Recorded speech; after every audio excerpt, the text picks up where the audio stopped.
Now let's get to Hank Goldberg here on the Rich Eisen Show. The man makes you money. Let's be very honest. He's made some of us here in the Rich Eisen Show money, and by that I'm just trying to be demure and not say that.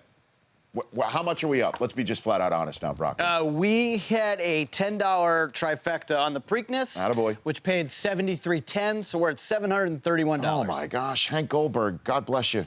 How are you, Hank? You there? I'm good, Rich. Congratulations on your son's graduation. Thank you. I appreciate that. Now we need to make some money for him. Well, I know. Well, yeah. Cooper needs a new pair of shoes. I barely fit the ones on him today, the lace-ups, seriously. But before we get to all that, do you have a Gordie Howe story? Did you ever meet him, Hank? I never met Gordie Howe, no. Okay, how about Ali? You got an Ali story for us? Well, I was, Ali, as you know, spent a lot of time in Miami. Yes. And he was, the people used to watch him run from Overtown to Miami Beach, which he did in the mornings when he would wake up. And I was at Ali's comeback fight against Jerry Quarry. My dad was covering the fight. And I can remember Murray Goodman, who was the PR guy for the fight, since I was going to get a free ticket, made sure that I came to his suite and helped him count the credentials, which are about 300. Yeah. Wow. But Ali was he was special, and I knew everybody in his entourage. And, you know, he spawned a lot of careers. So, you know, Angelo, of course, and I were very close. And I had my gallbladder out in 1976, and while I was recuperating in the hospital, Angelo and Chris Dundee came to visit me, and they brought me a boxing glove signed by Ali, wishing me a speedy recovery. And the nurses went crazy. I became an instant celebrity in the hospital. Just because you had a signed item from him, huh? Yeah, I mean, he was so huge, and he was such a. Every place he went, he lit up the room. One of the last times I saw him, he was in town for a book signing. His photographer, who traveled with him all the time, was with him, and they had it at the Miami Public Library. And ESPN asked me to go cover it and see if I could get some sound. And of course, he couldn't speak very well at the time. And Howard Bingham, who was a photographer, sure, had a speech impediment. He spoke with at that time, a terrible stutter. So I didn't know I could get any sound at all. But when he came in and he saw me there, if he knew you and he recognized you, he was always almost affectionate towards you. You could see him light up. And he came over and embraced me a little bit. And that was a video we got. And Angelo was there, and Ferdy Pacheco, and I interviewed them, and I came up with something. Hank Goldberg here, on the Rich Eisen Show, the Hammer, and I appreciate those remembrances. We've been getting them all week from Jerry Eisenberg. And, Jerry's the greatest. Jerry, of course, is a Newark guy, and Jerry wrote the eulogy to my dad when my dad passed away. No kidding. Yeah, he was. They traveled together as writers. In fact, my dad and Cy Burek, who was a great columnist from Dayton, Ohio, were good friends, and they covered the 1960 Olympics. And they were going through the roster of athletes, and they saw the name Cassius Marcellus Clay. So they decided to go over to the Olympic Village and find him. And they both wrote columns about him afterwards, before he was well known. But even then, they didn't have to ask him too much, because he just, as soon as he saw two columnists, just started talking, even then. All right, Hank, let's get to some money right here. Let's talk the Belmont Stakes tomorrow. As we all know, Nyquist, after the Preakness, we had that announcement that Nyquist is not in it, so Exaggerator is the 11 horse.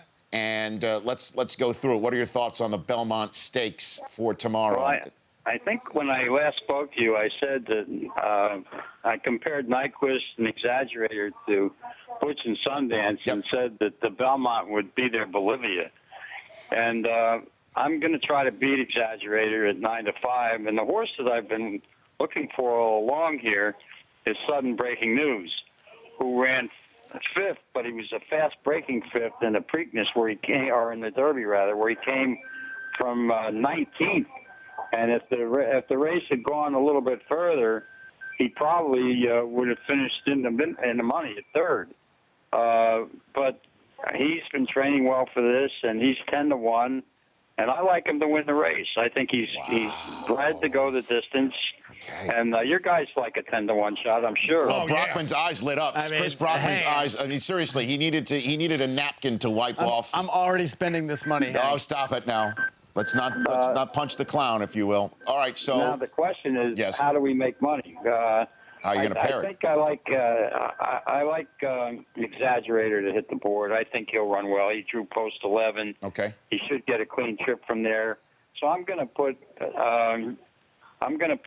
the 4 horse Okay. with Sudden Breaking News Yep. with the 11, and I'm going to box him with 3 horses.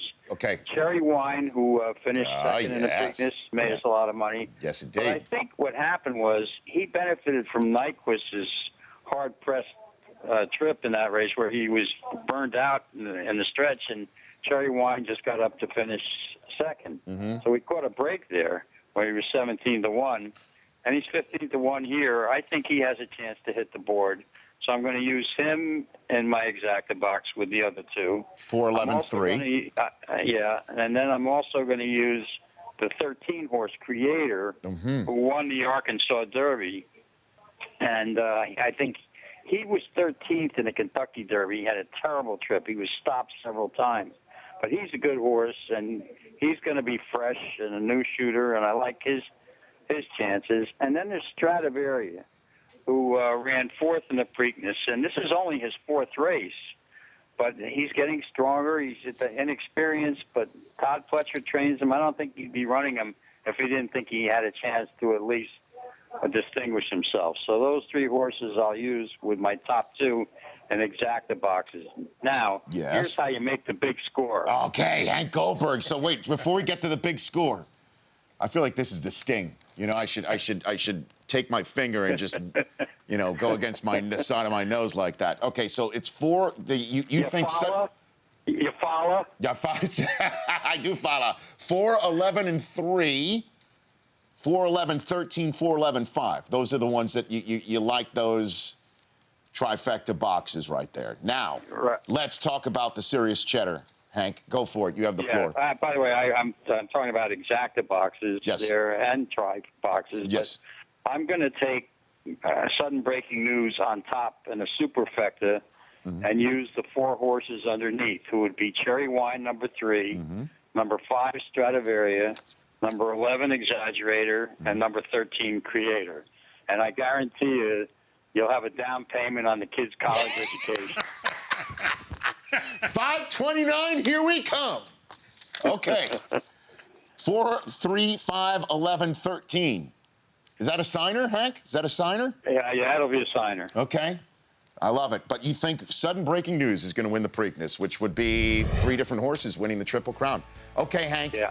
You are the best. I Okay. love talking to you, man. You are just the absolute greatest, and I really appreciate you giving time to us when you do this. Okay, Rich. Great always talking with you. You bet. The Rich Eisen Show, weekdays at noon Eastern on Audience.